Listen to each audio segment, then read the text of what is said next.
સુરત શહેરમાં એક પરિણીતા લગ્નના 9 મહિનામાં જ દહેજના ખપ્પરમાં હોમાઈ ગઈ છે. સાસરિયાઓની દહેજની માંગણીથી ત્રસ્ત 21 વર્ષીય પરિણીતાએ ગળે ફાંસો ખાઈ જિંદગી ટૂંકાવી લીધાનો બનાવ સામે આવ્યો છે.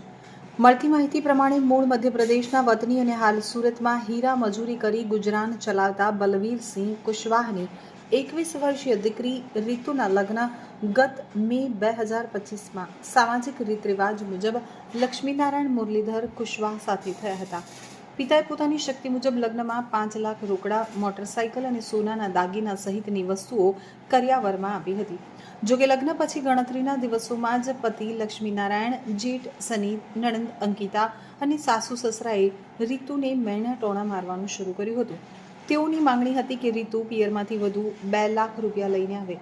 ફરિયાદ મુજબ રીતુને વારંવાર પિયર મોકલી દેવામાં આવતી અને કહેવામાં આવતું કે જો પૈસા લાવે તો જ ઘરે આવવું. પિતાએ દીકરીનું ઘર ન ભાંગે તે માટે અનેકવાર સમજાવટ કરી હતી અને રીતુને પરત સાસરીમાં મોકલી હતી. તેમ છતાં સાસરિયાઓનો ત્રાસ ઓછો ન થતો હતો. ગત 22 ફેબ્રુઆરી 2026ના રોજ જ્યારે પિતા પોતાની દીકરીને મળવા ગયા ત્યારે રીતુએ રડતા રડતા જણાવ્યું હતું કે તેના પતિ અને સાસરિયાઓ હજુ પણ 2 લાખ રૂપિયાની માંગણી કરી હેરાન કરે છે. તો ગત 28 ફેબ્રુઆરી 2026ના રોજ મોડી રાત્રે જમાઈ લક્ષ્મીનારાયણે રીતુના પિતાને ફોન કરી અને ટૂંકમાં જ જણાવ્યું હતું કે તમારી દીકરી લટકીને મરી ગઈ છે. આ સાંભળીને પિતાના પગ નીચેથી જમીન સરકી ગઈ. તેઓ તાત્કાલિક સુરત દોડી આવ્યા હતા.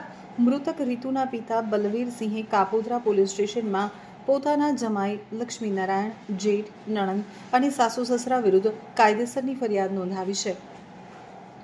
પિતાનો આક્ષેપ છે કે સાસરીઓના અસહ્ય ત્રાસ અને દહેજની માંગણીથી કંટાળીને જ તેમની દીકરીએ આ અંતિમ પગલું ભર્યું છે.